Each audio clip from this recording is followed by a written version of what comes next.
Disclaimer: the following entry will contain massive spoilers from Pokemon Ultra Sun and Ultra Moon. So, for those who haven't beaten the game and doesn't want to get spoiled, skip to the time below. Everyone hates Pokemon Ultra Sun and Moon because of how, despite being the so-called superior versions, they messed up some things that made the first Sun and Moon so awesome. I'm looking at the ratings of the games in this screenshot right here, and I can safely say that what you just said was nothing more than a hyperbole. Then again, if how many mess tallies that Follows Million gave it, as well as his end statement about the games being the free guesses final hurrah not all there is anything to go by, then yeah, your point would be valid. Sort of. Now, I'm not going to bash you for saying that, as I never actually owned a copy of either game, and I had to use my friend's 3DS to play it. And your point about the superior versions ruining something that made the first Sun and Moon so awesome is pretty valid.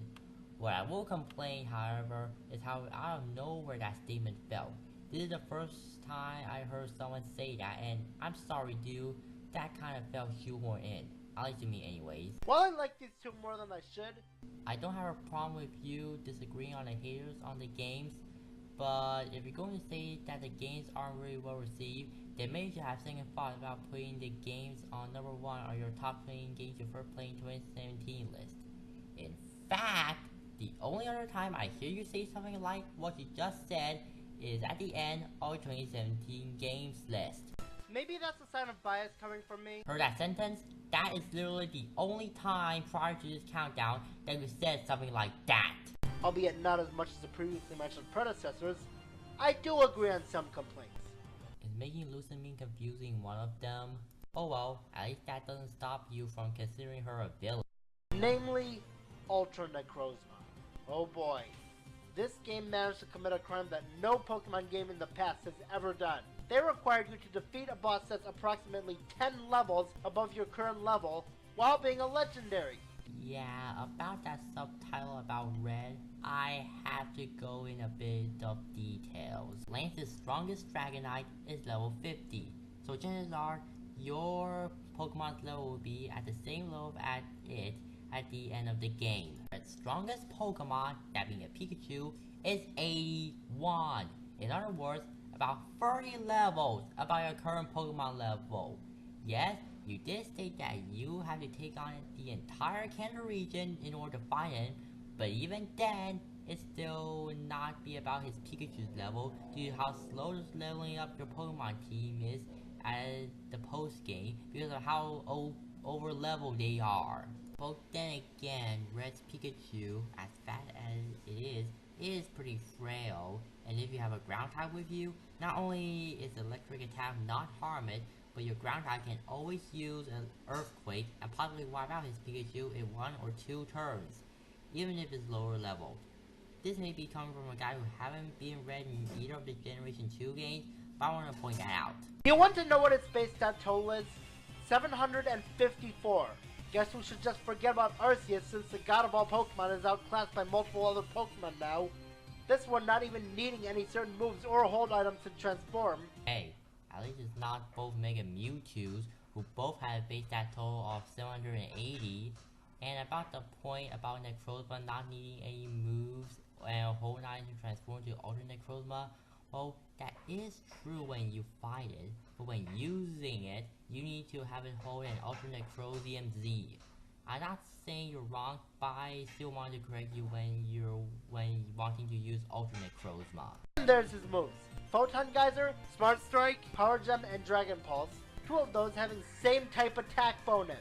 I'm only playing that so you can remember those moves because I'm going to skip to the part where he ranted about how he had to stall Ultra Necrozma. Tycho kicked me out of the Master Emerald, so I've been living in your sin. I literally had to turn this into a stall battle and sit there spamming Revives until it used up both of its special moves, and then sending in my Mudsdale to endure the hits with its stamina ability. When you mean both his special moves, do you only mean the moves that have insane type attack bonuses? After all, don't forget it also has Power Gem, which granted is a rock type move and doesn't have stab, but it's pretty weak compared to the other 2 moves, but still. Also, I wonder how long you have to wait for it to run out of its Dragon Pulse since it has 10 PP. And about you using Mustio to resist alternate Necrozma with its stamina ability, here's the thing though. It only raises defense, not special defense, so the only move you resist is Smart Strike. And yes, it does resist Power Gem too, since it's a ground type Pokemon, but that's not saying much, especially if your Mustio have a nature like Naughty or Lax that drops its special defense. Also, I wonder how you're able to find a Mudbray or Mudsdale with the stamina ability, since they also have their own temple ability, and you need a Pokemon with an ability like Trait to find out what ability it was. And I really don't want to say this, since I know it's a trend disliked by RPG fans, me included, but here's an alternate strategy to counter alternate Necrozma. Level grinding! And I am now skipping the number 3 segment, since I got nothing else to say. Well, get the hell out of our sink so I can do the dishes. Here's the boss that I'm pretty sure that almost every Metroid player will agree with me on. And by that, do you mean every player of the Metroid series or this game? Because, well, I do agree that the fight against Mudbray in both the original Metroid and its remake look like crap, but like the Yellow Devil case, I'm sure there will be some people who fight worse than Mother Brain in those games. MB is a good example. Seriously, is there any reason for them to make the boss fight against Mother Brain in the original Metroid and in Zero Mission such a horrendous boss? Well, Metroid was released in 1986 and Nintendo were in their simple times in those years, so what you can do? And as for the fight with her in Zero Mission, well, we'll get to that later. Dealing with the Metroids on the way to her is already a major pain in the neck. Okay, I haven't been the original Metroid either, and honestly, I think most people, even some who grew up with the game, will agree with me. Nor have I been Zero Mission, but how about you just freeze a Metroid and then shoot it, even if there are multiple Metroids pestering you. Shrug your shoulder. The music that plays doesn't even help with the experience. It just hurts my ears, especially in the NES version. It's the NES. It doesn't have much sound capabilities. I understand if it hurts your ears, but what can you do about it? Do you know that the Game Boy Advance version couldn't possibly make this fight even worse than it already is? The Game Boy Advance is a handheld, so it's going to have its limitation and screen crunch that will make certain things in the game they were making worse. Now you can only hit her on the eye, and when the eye is open.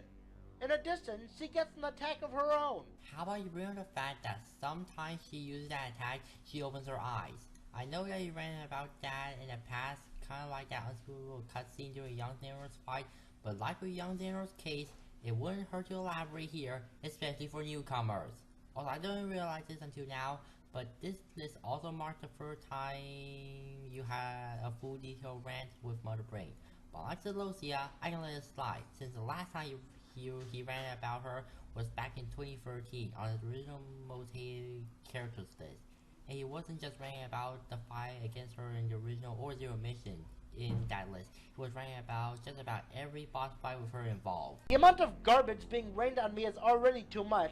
Do you really need to make an already bad situation even worse? Please refer to what I said about the GBA having a limitation, because I refuse to repeat myself.